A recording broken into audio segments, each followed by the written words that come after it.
வணக்கம். இன்னைக்கு நம்ம பார்க்க போகிற ரெசிபி பன்னீர் பஜ்ஜி எப்படி செய்யுதுன்னு பார்க்க போகிறோம்.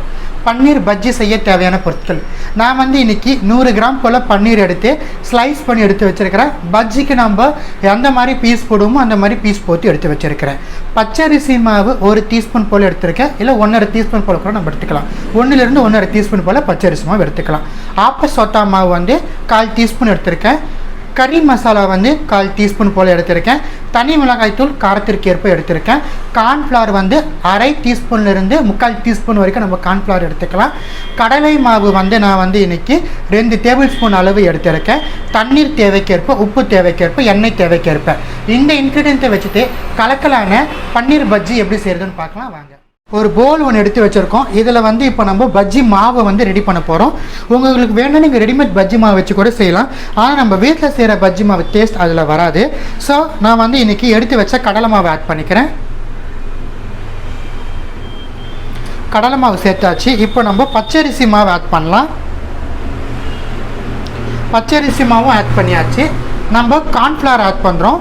கார்ன்ஃப்ளவர் வந்து பன்னீருங்கிறதுனால தான் நான் இன்றைக்கி பஜ்ஜி மாவில் கார்ன்ஃப்ளவர் ஆட் பண்ணல. இன்கேஸ் பன்னீர் இல்லை நம்ம கார்ன்ஃப்ளவர் ஆட் பண்ணவே தேவையில்லை. தனி மிளகாய் தூள் நம்ம ஆட் பண்ணிக்கலாம். தனி மிளகாய் தூள் சேர்த்துட்டு நம்ம எடுத்து வச்சுருக்கிற கறி மசாலா ப்ளஸ் ஆப்ப சோடா ஆட் பண்ணிக்கலாம். இது எல்லாமே சேர்த்துட்டு பஜ்ஜிக்கு தேவையான அளவு உப்பு நம்ம ஆட் பண்ண போகிறோம். எல்லாமே ஆட் பண்ணிவிட்டு ஒன்ஸ் ஒரு ஸ்பூன் வச்சுட்டு நல்லா மிக்ஸ் பண்ணி விட்டுடலாம். எல்லாமே நல்லா மிக்ஸ் பண்ணியாச்சு. இப்போ நம்ம கொஞ்சம் கொஞ்சமாக தண்ணி விட்டு பஜ்ஜி கன்சிஸ்டன்சிக்கு நம்ம மாவை வந்து கரைச்சி எடுத்துக்கலாம். பஜ்ஜி கன்சிஸ்டன்சிக்கு மாவை வந்து நான் கலந்து வச்சுட்டேன். இதுதான் பஜ்ஜி கன்சிஸ்டன்சி. இப்போ வந்து நம்ம ஒரு 2 மினிட்ஸ் கழித்து நம்ம பஜ்ஜியை வந்து ஆயிலில் போட்டு ஃப்ரை பண்ணி எடுக்கலாம். இந்த பக்கம் பாருங்கள், ஒரு பாத்திரத்தில் எண்ணெய் ஊற்றி வச்சுருக்கேன். இப்போ நம்ம வந்து பஜ்ஜியை வந்து டிப் பண்ணி நம்ம ஆட் பண்ணலாம். ஸோ இந்த பாத்திரத்தில் நம்ம ஸ்லைஸ் பண்ணி எடுத்து வச்சுருக்க பன்னீரை வந்து நல்லா டிப் பண்ணிவிட்டு ஆட் பண்ணோம். நம்மளுக்கு எவ்வளோ மொத்தம் நம்மளுக்கு பன்னீர் பிடிக்கிறதோ அவ்வளோ மொத்தம் நம்ம ஆட் பண்ணணும் பாத்திரம். ஸோ பாருங்கள், நான் வந்து ஒரு 4லேருந்து 5 பன்னீர் போல் ஆட் பண்ணுறேன். ஸோ இவ்வளோ மொத்தம் எனக்கு இந்த பாத்திரத்தில் பிடிச்சிருக்கு. இப்போ வந்து மிதமான தீயில் 3 நிமிஷம் போல் வேக வச்சு எடுத்துடணும். ஏன்னா பன்னீருங்கிறதுனால வெறும் 3 நிமிஷம் தான் வேக வைக்கிறோம் மிதமான தீயில். நீங்கள் அதுக்கு மேலே வச்சிங்கன்னு ஒரு மாதிரி எலாஸ்டிக் சேஃப்டிக்கு வந்துடும், ரப்பரி போல் ஆயிரும் பன்னீர். நம்மளுக்கு சாப்பிடும்போது ஒரு மாதிரி வந்து பல்லுலாம் வலிக்கும் நம்மளுக்கு. ஸோ மிதமான தீயில் 3 நிமிஷம் போல் இருக்கிறது வந்து நம்ம எடுத்துடணும். மிதமான தீயில் 3 நிமிஷம் போல் ஆகிடுச்சு. நம்ம எடுத்துடலாம். பன்னீர் எடுத்து ஒரு பிளேட்டில் நம்ம ட்ரான்ஸ்ஃபர் பண்ணிடலாம். அந்த பிளேட்டில் வந்து நீங்கள் டிஷ்யூ பேப்பர் போட்டு வச்சிங்கன்னா ஆயில் ஃபுல்லாகவே அப்சர்வ் பண்ணிடும்.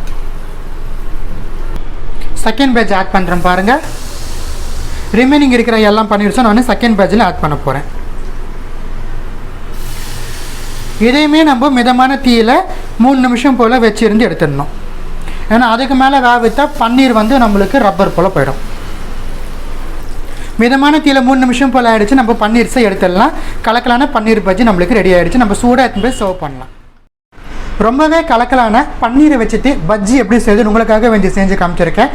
இந்த பஜ்ஜி ரெசிபியை உங்கள் வீட்டில் ட்ரை பண்ணி பாருங்கள்.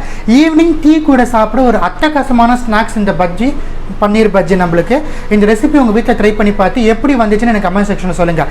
வேறு ஏதாச்சும் ரெசிபிஸ் உங்களுக்கு டிஃப்ரெண்ட்டாக வேணும்னா கமெண்ட் செக்ஷனில் கேளுங்க. கட்டாயமாக உங்களுக்காக வேண்டி போஸ்ட் பண்ணுறேன். நன்றி, வணக்கம்.